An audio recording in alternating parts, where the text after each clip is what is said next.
Hello friends, எல்லோருக்கும் வணக்கம். Welcome to எங்கன் பஸ்ஸஸ் சேனல். ஆக்சுவலி மார்க்கெட்ஸ் பார்த்துருப்பீங்க. மார்க்கெட் பார்த்தீங்கன்னா ஒரு பாசிட்டிவ் ரியாக்ஷனில் தான் க்ளோஸ் ஆயிருக்கு. பட் நிஃப்டி பேங்க் நெகட்டிவில் க்ளோஸ் ஆயிருக்கு.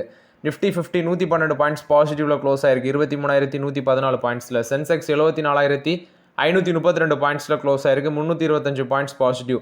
நிஃப்டி பேங்க் 23 பாயிண்ட்ஸ் விழுந்திருக்கு. 53,427 பாயிண்ட்ஸில் க்ளோஸ் ஆயிருக்கு. நிஃப்டி ஐடி 620 பாயிண்ட்ஸ் பாசிட்டிவில் க்ளோஸ் ஆயிருக்கு. 29,199 பாயிண்ட்ஸில் க்ளோஸ் ஆயிருக்கு. Nifty auto 206 points positive. 24,715 பாயிண்ட்ஸில் க்ளோஸ் ஆயிருக்கு. FIs DS data. எஃப்ஐஎஸ் பார்த்தீங்கன்னா 5,518 கோடிக்கு நெட் செல்லர்ஸாக இருந்திருக்காங்க. டிஎஸ் பார்க்கும்போது 5,706 கோடிக்கு நெட் பயர்ஸாக இருந்திருக்காங்க. ஸோ இது வந்து last market updates. Actually market positive போயிருக்கு அப்படின்னு சொல்லி யாருமே நம்பிடாதீங்க. ஸோ ப்ராப்ளம்ஸ் நிறைய இருக்குது. இப்போ பார்க்கும்போது இந்த சரக்கு கப்பல்லாம் அந்த ஸ்ட்ரைட் ஆஃப் ஹார்மஸ் ரூட் வழியாட்டு வரும். ஈரான் என்ன பண்ணியிருக்காங்க அப்படின்னா, அந்த லாரக் ஐலாண்ட் பக்கத்தில் ஒரு செப்பரேட்டான ஒரு வழிபாதையை ஏற்படுத்தியிருக்காங்க. அது மூலமாட்ட அவங்களோட ஃப்ரெண்ட்லி நேஷன்ஸாக இருக்கிற இந்தியா, அடுத்து சைனா, பாகிஸ்தான், கிட்டத்தட்ட ஒரு 9 கண்ட்ரிஸோட கப்பல்ஸ் பார்த்தீங்கன்னா பாதுகாப்பாட்டு அந்த வழியாட்டு போகுது அப்படின்னு சொல்லி சொல்கிறாங்க. அது மட்டும் இல்லாமல் சில எண்ணெய் டேங்கர் கப்பல்ஸுக்கு, அதாவது ஆயில் டேங்கர் கப்பல்ஸுக்கு மட்டும் ஒரு 18 கோடி வாங்கிட்டு பார்த்தீங்கன்னா அவங்க அனுமதி கொடுத்துருக்காங்க. ஸோ அது எப்படின்னா $some million வந்து சொல்லியிருந்தாங்க. அதாவது ஸ்ட்ரைட் ஆஃப் ஹார்மஸ் ரூட் வழியாட்டு நீங்கள் போகணும் அப்படின்னா $some million இந்தியன் மதிப்பில் பார்க்கும்போது 18 கோடி அதை நீங்கள் பே பண்ணிவிட்டு போங்க அப்படின்னு சொல்லி அவங்க அப்டேட் கொடுத்துருந்தாங்க. ஸோ அது மாதிரி வந்து பார்த்தீங்கன்னா ஃபஸ்ட்டு ஒரு கப்பல் அந்த 18 கோடியை பே பண்ணிவிட்டு அந்த வழியாட்டு போயிருக்கிறாங்க. இப்போ லாரக் ஐலாண்ட் பக்கத்தில் புதுசாட்டு ஒரு வழியை ஏற்படுத்தியிருக்காங்கன்னு சொல்லி அப்டேட் வந்திருக்குது. அது மட்டும் இல்லாமல் இந்த ஈரான் இஸ்ரேல் யூஎஸ் வார்னால உங்களுக்கே தெரியும் எல்என்ஜி எல்பிஜி ஷார்ட்டேஜ் பயங்கரமாக இருக்குது. அது இல்லாமல் அதோட ரா மெட்டீரியல்ஸ் நிறைய கம்பெனிஸில் பார்த்தீங்கன்னா ரா மெட்டீரியல் ஷார்ட்டேஜ் ஆகுது. இப்போ மோட்டார் கம்பெனிஸ், ஆட்டோமோட்டிவ் கம்பெனிஸ் ஒரு பக்கம் ப்ரைஸ் ஹைக் அனௌன்ஸ்மெண்ட் பண்ணியிருக்காங்க. பெட்ரோல் டீசல் விலை கொஞ்சம் இன்க்ரீஸ் ஆயிருக்குன்னு நினைக்கிறேன். எல்பிஜி ப்ரைஸ் இன்னைக்கும் ₹22 இன்க்ரீஸ் ஆயிருக்கு போல் ஏதோ நியூஸ் வந்து நான் அப்டேட் பண்ணுறேன். ஸோ இது மாதிரி இஷ்யூஸ் எல்லாமே இருக்குது. ஸோ அது எல்லாமே நெக்ஸ்ட் 2 to 3 quarters பார்த்தீங்கன்னா கம்பெனிஸோட ரிசல்ட்ஸில் இம்பாக்ட் ஆக சான்சஸ் அதிகமாக இருக்குது. அதனால் மார்க்கெட் பாசிட்டிவ் போயிடுச்சு, சிச்சுவேஷன் ஓஞ்சிடுச்சு அப்படின்னு சொல்லி யாருமே எதிர்பார்த்துட்டு பெருசாக போய் இன்வெஸ்ட்மெண்ட் பண்ணிடாதீங்க, ரிஸ்க் ஆகிடும். ஸோ ஃபஸ்ட்டு பார்க்கும்போது ஐஓசிஎல், ஹெச்பிசிஎல் வந்து ப்ரீமியம் பெட்ரோல் ப்ரைஸஸை ₹2 பெர் லிட்டர் வந்து இன்க்ரீஸ் பண்ணியிருக்கிறாங்க. ஸோ இப்போ ரீட்டெயிலில் பார்க்கும்போது இந்த கம்பெனிஸ் வித்துட்டு இருக்கிற ப்ரைஸு ₹101, அதாவது கிட்டத்தட்ட ₹101.80 அந்த ரேஞ்சில் வித்துட்ருக்காங்க. ₹101.80 அந்த ரேஞ்சில் வித்துட்ருக்காங்க. ஹெச்பிசிஎல் வந்து பார்க்கும்போது ப்ரீமியம் பெட்ரோல் ப்ரைஸஸை ₹2 அல்லது வந்து பார்த்தீங்கன்னா ₹2லேருந்து ₹2.30 அளவுக்கு இன்க்ரீஸ் பண்ணுறதாட்டு சொல்லியிருக்காங்க பெட்ரோல் பம்ப்ஸில். ஸோ அதெல்லாமே நீங்கள் பார்த்துக்கோங்க. அடுத்தது ஐஓசிஎல் வந்து இண்டஸ்ட்ரியல் டீசல் ப்ரைஸஸை பெர் லிட்டருக்கு பார்க்கும்போது ₹22 இன்க்ரீஸ் பண்ணியிருக்கிறாங்க அப்படின்னு சொல்லி அப்டேட் வந்திருக்குது. அதாவது 87.57க்கு போனது இப்போ ₹109.59 இன்க்ரீஸ் ஆயிருக்கு. ஸோ இதெல்லாம் எப்படி வந்து பார்த்தீங்கன்னா இம்பேக்ட் ஆகும் அப்படிங்கிறத நீங்களே அஷ்யூம் பண்ணிக்கோங்க. ஸோ மார்க்கெட் வந்து பார்த்தீங்கன்னா எப்படி ரியாக்ட் ஆகுது, மேபி இந்த ஆயில் மார்க்கெட்டிங் கம்பெனிஸ் மண்டே பாசிட்டிவில் இருக்க சான்சஸ் அதிகமாக இருக்குது. நெக்ஸ்ட் டாடா மோட்டர்ஸ் கொடுத்த அப்டேட்டு. டாடா மோட்டர்ஸ் வந்து அந்த ஐசி வெஹிக்கிள்ஸோட ப்ரைஸஸ் வந்து பார்த்தீங்கன்னா இன்க்ரீஸ் பண்ண போகிறோம். அதாவது கிட்டத்தட்ட 0.5% பர்சனல் வெஹிக்கிளோட ப்ரைஸ் இன்க்ரீஸ் பண்ண போகிறோம் April 1 சொல்லி அப்டேட் கொடுத்துருக்காங்க. ஏன்னா இன்புட் காஸ்ட் ஜாஸ்தி ஆகுறதுனால இந்த ப்ரைஸ் ஹைக் வருது. அது கிட்டத்தட்ட 4.57 lakh to 23.42 lakh வரைக்கும் இருக்குன்னு சொல்கிறாங்க. இது வந்து டாடா மோட்டர் பர்சனல் வெஹிக்கிளை பொறுத்த வரைக்கும் அப்டேட்டு. அதாவது IC vehicles 4.57 lakh to 23.42 lakh அந்த ரேஞ்சில் இருக்க வெஹிக்கிள்ஸுக்கு இந்த ப்ரைஸ் ஹைக் வரும்னு சொல்லியிருக்காங்க. ஹெச்டிஎஃப்சி பேங்க்கில் வந்து அப்டேட்டு 3 எக்ஸிக்யூட்டிவ்ஸ் வந்து பார்த்தீங்கன்னா ஃபயர் பண்ணியிருக்காங்க, விச் மீன்ஸ் டெர்மினேட் பண்ணியிருக்காங்க அவங்களோட சர்வீஸை. 3 எக்ஸிக்யூட்டிவ் சம்பத் குமார், ஹர்ஷ் குப்தா, பயல் மந்தயன், அவங்க 3 பேரையும் பார்த்தீங்கன்னா டெர்மினேட் பண்ணியிருக்கிறாங்க. என்ன காரணம்னு சொல்லி பார்க்கும்போது கிரெடிட் சுவிஸோட அந்த அடிஷ்னல் Tier 1 பாண்ட்ஸை வந்து மிஸ்செல்லிங் பண்ணியிருக்கிறாங்க. ஆக்சுவலி இது வந்து ஹை ரிஸ்க் பாண்டுன்னு சொல்கிறாங்க. அந்த 81 பாண்ட்ஸு அதை வந்து துபாய் பிரான்ச்சஸில் வந்து அவங்க சேல் பண்ணியிருப்பாங்க போல். அது வந்து இன்வெஸ்டிகேட் பண்ணும்போது நியூ கஸ்டமர்ஸ் துபாயில் ஆன்போர்ட் பண்ணுறதுக்கு பேன் ஆயிருக்கு. அதனால இவங்களை வந்து பார்த்தீங்கன்னா டெர்மினேட் பண்ணியிருக்காங்க ஹெச்டிஎஃப்சி பேங்க் 3 எக்ஸிக்யூட்டிவ் மெம்பர்ஸை. இது வந்து ஹெச்டிஎஃப்சி பேங்கை பொறுத்த வரைக்கும் அப்டேட்டு. நெக்ஸ்ட் அசோக் லைலாண்டில் வந்து அப்டேட்டு. ராஸ் அல் கைமா அந்த ஃபெசிலிட்டியில் வந்து ப்ரொடக்ஷன் ஹால்ட் ஆகுது. ஏன் அப்படின்னு சொல்லி பார்க்கும்போது இந்த ஈரான் கான்ஃப்ளிக்ட்னால raw materials cost, which means production வந்து பார்க்கும்போது 15 to 20% அளவுக்கு ட்ராப் ஆகுது. டிமாண்ட் வந்து ஸ்ட்ராங்காக இருந்தாலும் பழைய மாதிரி பார்த்தீங்கன்னா ப்ரொடக்ஷன் பண்ண முடியல. என்ன மூலப்பொருட்கள் தட்டுப்பாடாக இருக்கலாம், அதுதான் ஒரு முக்கிய ரீசனாக இருக்கும். ஸோ அந்த பேசிஸில் 15 to 20% அளவுக்கு ப்ரொடக்ஷன் பார்த்தீங்கன்னா ட்ராப் ஆகுதுன்னு சொல்கிறாங்க. இது வந்து அசோக் லைலாண்டை பொறுத்த வரைக்கும் update. State Bank of India 6,338 crore demand income tax department வந்து அந்த நோட்டீஸ் வந்திருக்குன்னு சொல்லியிருக்கிறாங்க. இது அசஸ்மெண்ட் இயர் 23 to 24 அந்த டைமில் உள்ளது. கிட்டத்தட்ட 6,338 கோடி ஒர்த் ஆஃப் டேக்ஸ் பில் வந்து இவங்களுக்கு வந்திருக்கு எஸ்பிஐக்கு, ஸ்டேட் பேங்க் ஆஃப் இந்தியாவுக்கு. நெக்ஸ்ட் பார்க்கும்போது டாடா ஸ்டீல் வந்து அப்டேட்டு. டாடா ஸ்டீல் 3200 கோடியில் ஒரு scrap based electric car finance facility லூதியானாவில் வந்து பில்ட் பண்ணியிருந்தாங்க. பஞ்சாப் சீஃப் மினிஸ்டர் பகவத் மான் அவர் வந்து இனாகிரேட் பண்ணியிருக்கிறாங்க. ஸோ அதோட ஃபெசிலிட்டி பெர் ஆனத்துக்கு பார்க்கும்போது 0.75 மில்லியன் டன்ஸ் பெர் ஆனம். அந்த CO எமிஷன் பார்க்கும்போது பெர் டன் ஆஃப் ஸ்டீலுக்கு லெஸ் தேன் 0.3 டன்ஸ்ன்னு தான் சொல்லியிருக்கிறாங்க CO எமிஷன் அச்சீவ் ஆகுறது. ஸோ இது வந்து 50% ரினோபிள் எனர்ஜி மூலமாட்டு ப்ரொடக்ஷன் பண்ணுறாங்க. 2045 low carbon steel making company ஆட்டு, அதாவது கார்பன் எமிஷனை நெட் ஜீரோ ஆட்டு மாற்றிடும்னு சொல்லியிருக்காங்க. இது டாடா ஸ்டீல் கொடுத்த ஒரு positive update.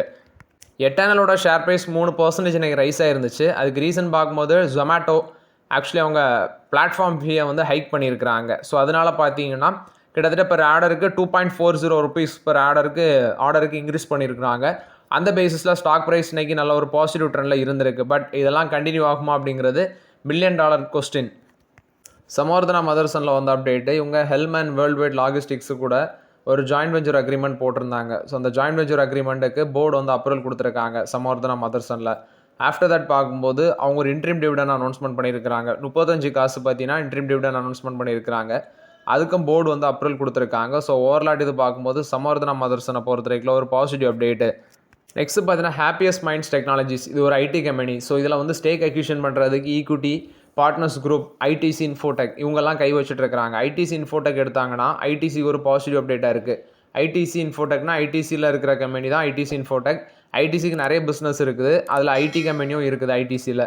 So ITC Infotech அக்யூஷன் பண்ணாங்கன்னா அது ஒரு பாசிட்டிவ் அப்டேட். என்னென்னா ஹாப்பியஸ்ட் மைண்ட்ஸோட ஃபவுண்டராக இருக்கிற அசோக் சூர்டா அவர்கிட்ட 44% ஸ்டேக் வந்து பார்த்தீங்கன்னா வச்சுருக்காங்க. அதை மேபி டைல்யூஷன் பண்ண சான்ஸ் இருக்குது. ஏன்னா அவரோட ஏஜ் பார்க்கும்போது கிட்டத்தட்ட 83 இயர்ஸ் ஆகிடுச்சு.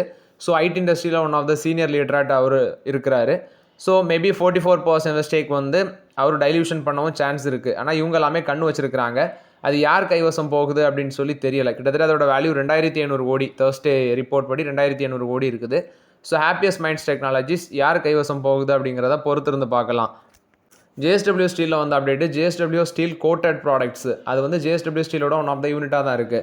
ஸோ இப்போ இவங்க கவர்மெண்ட்டோட உதவியை நாடி இருக்கிறாங்க. ஏன்னா லிக்விட்ஃபைட் நேச்சுரல் கேஸ் வந்து சப்ளை ஷார்ட்டேஜ் ஆகிறதுனால லிக்விட்ஃபைட் நேச்சுரல் கேஸ், ப்ரொஃபனைன் இதெல்லாமே அவங்களுக்கு வந்து அவுட்புட்டாக இருக்குது. ஸோ இது டிஸ்ட்ரப்ஷன் ஆகிறதுனால இவங்களுக்கு ப்ரொடக்ஷன் ஸ்டாப் ஆகும். அந்த பேசிஸில் அவங்க கவர்மெண்ட்டுக்கிட்ட பார்த்தீங்கன்னா கோரிக்கை வச்சுருக்காங்க, இதை சரி பண்ணுங்க அப்படின்னு சொல்லி. அது மட்டும் இல்லாமல் ஃபுட் பேக்கேஜிங், இன்ஜினியரிங், இன்ஃப்ராஸ்ட்ரக்சர் இந்த செக்மெண்ட்டுக்கும் பார்த்தீங்கன்னா சப்ளை வந்து அடி வாங்குதுன்னு சொல்லியிருக்கிறாங்க. இது JSW ஸ்டீலை பொறுத்த வரைக்கும் update. State Bank of India, actually State Bank of இந்தியாவோட இன்னொரு கம்பெனி தான் SBI ஃபண்ட்ஸ் மேனேஜ்மெண்ட். இவங்க வந்து டிராஃப்ட் டேரிங் ப்ராஸ்பெக்டஸ் IPOக்கு சப்மிட் பண்ணியிருக்கிறாங்க. SBI அண்டு அமுனுண்டி அப்படிங்கிற ஒரு 2 கம்பெனியை சார்ந்திருக்கிற company State Bank of India. அடுத்து வந்து பார்த்தீங்கன்னா அமுனுண்டி அப்படி 2 கம்பெனியை பிலீவ் பண்ணியிருக்கிற கம்பெனி. இதில் வந்து 2 ஷேர் ஹோல்டர்ஸ் ஆக்சுவலி கலெக்டிவ்லி பார்க்கும்போது 98.02% ஸ்டேக் வந்து இவங்க 2 பேருமே ஓன் பண்ணுறாங்க. SBI கிட்ட 61.7%, அந்த அமுனுண்டி கிட்ட பார்க்கும்போது 36% ஸ்டேக். இது full and full offer for சேலில் நடக்குது. கிட்டத்தட்ட 20.37 crore ஷேர் 10% ஸ்டேக் வந்து பார்த்தீங்கன்னா டோட்டலி ஆஃபர் ஃபார் சேலில் நடக்குது. இதில் SBI எவ்வளோ விற்பாங்கன்னா 12.8 crore ஷேர் 6.3%. அமுனுண்டி பார்க்கும்போது 7.5 crore ஷேர் 3.7%. டோட்டலாக 10% ஸ்டேக் ஆஃபர் ஃபார் சேலில் நடக்குது. அது இல்லாமல் SBI ஃபண்ட் மேனேஜ்மெண்ட்டோட IPOட வேல்யூ 13,000 கோடி, வேல்யூஷன் 1.3 lakh crore அவங்க வந்து எக்ஸ்பெக்ட் பண்ணுறாங்க. Power Grid Corporation of India 705 crore investment பார்த்தீங்கன்னா டிரான்ஸ்ஃபார்மர்ஸ் அண்ட் ரியாக்டர்ஸ் அதில் வந்து இன்வெஸ்ட்மெண்ட்டுக்கு அப்ரூவல் கொடுத்துருக்காங்க. அது மட்டும் இல்லாமல் 28 சப்சிடரிஸ் வந்து பார்த்தீங்கன்னா 2 கம்பெனிக்குள்ளே வந்து மெர்ஜ் பண்ணுற மாதிரி அவங்க கொண்டு வராங்க. ஸோ அதுவும் வந்து ஆப்ரேஷனல் அண்ட் மேனேஜ்மெண்ட் எஃபிஷியன்சியை வந்து இம்ப்ரூவ் பண்ணணும்னு சொல்லியிருக்காங்க. இது வந்து Power Grid Corporation of India கொடுத்த அப்டேட்டு. NTPC ஒரு memorandum of understanding Octopus Energy group கூட போட்டிருக்காங்க. பவர் அண்ட் எனர்ஜி செக்டர் சம்மந்தமான கொலாபரேஷன். இது வந்து NTPC கொடுத்த update. Aster DM health care கொடுத்த அப்டேட். இவங்க board meeting and interim dividend வச்சிருக்காங்க ஃபினான்ஷியல் 26. இதில் ஏப்ரல் 3 ரெக்கார்ட் டேட்டுன்னு மென்ஷன் பண்ணியிருக்காங்க. இது அஸ்டர் DM ஹெல்த் கேரை பொறுத்த வரைக்கும் அப்டேட்டு. ஹிந்துஸ்தான் யூனிலிவர் ஆக்சுவலி இவங்க வந்து எம்கார்மிக் அப்படிங்கிற கம்பெனியோட ஃபுட் பிஸ்னஸை டேக் ஓவர் பண்ணுறதுக்கு பேச்சுவார்த்தையில் இருக்கிறதாட்டு சொல்லியிருக்கிறாங்க யூனிலிவர். ஸோ இது வந்து யூனிலிவர் கொடுத்த அப்டேட்டு. டாரன் கேஸ் பார்த்தீங்கன்னா டிராஃப்ட் டேரிங் ப்ராஸ்பெக்டஸ் அந்த பேப்பர்ஸ் ஃபைல் பண்ணியிருக்கிறாங்க கான்ஃபிடென்ஷியல் ரூட் சம்மந்தமாட்டு. ஆக்சுவலி டாரன் கேஸ் வந்து Indraprastha Gas, Mahanagar Gas, Gujarat Gas, Adani Total Gas அதை பேஸ் பண்ணியிருக்கிற கம்பெனி.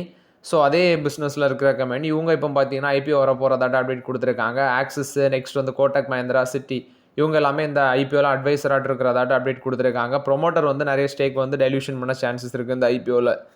அனில் அம்பானி கொடுத்த அப்டேட்டு. ஸோ அனில் அம்பானியை பார்த்தீங்கன்னா 8 ஹவர்ஸ் அந்த SBI linked Reliance communication profile வந்து 8 மணிக்கூர் இவரை வந்து இன்வெஸ்டிகேஷன் பண்ணியிருக்கிறாங்க சிபிஐ மார்ச் 19 and 20. கிட்டத்தட்ட 2929 கோடி ஒர்த் ஆஃப் சீட்டிங் கேஸில் வந்து இவரை சிபிஐ இன்வெஸ்டிகேஷன் பண்ணியிருக்கிறாங்க. கிட்டத்தட்ட 8 மணிக்கூர் பார்த்தீங்கன்னா இன்வெஸ்டிகேஷன் பண்ணியிருக்கிறாங்க. அதானி போர்ட்ஸ் இவங்க வந்து ஜெயபிரகாஷ் அசோசியேட்ஸோட ரீசொல்யூஷன் பிளான் அந்த அசட்ஸ் வந்து பார்த்தீங்கன்னா அக்யூஷன் பண்ணுறாங்க. அதில் வந்து சில ஏவியேஷன் அசட்ஸு, நெக்ஸ்ட் வந்து Kanpur Fertiliser and Chemicals Limited இதெல்லாமே பார்த்தீங்கன்னா அக்யூஷன் பண்ணுறதாட்ட அப்டேட் கொடுத்துருக்காங்க. பவர் அசட்ஸும் சிலவற்றைகள் பவர் அசட்ஸும் வந்து சில இது வந்து அக்யூஷன் பண்ணுறதாட்டு சொல்லியிருக்காங்க. இது வந்து அதானி போர்ட்ஸை பொறுத்த வரைக்கும் அப்டேட்டு. ஆல்ரெடி ஜெயபிரகாஷ் அசோசியேட்ஸ் அந்த கம்பெனி ரீசொல்யூஷன் போகிற கம்பெனி இவங்க நிறைய பேர் போட்டி போட்டாங்க அதை டேக் ஓவர் பண்ணுறதுக்கு. வேதாந்தாலாம் உண்டு. கடைசியில் வந்து அதானி குழுமம் கையில் தான் அது போச்சு. இப்போ அதில் இருக்க சில அசட்ஸை வந்து இவங்க டேக் ஓவர் பண்ணுறாங்க. Aviation assets, chemical assets, power assets Adani Ports take over பண்ணுறதாட்டு சொல்லியிருக்கிறாங்க. இது அதானி குழுமத்துக்கு ஒரு பாசிட்டிவ் அப்டேட்டாக இருக்குது.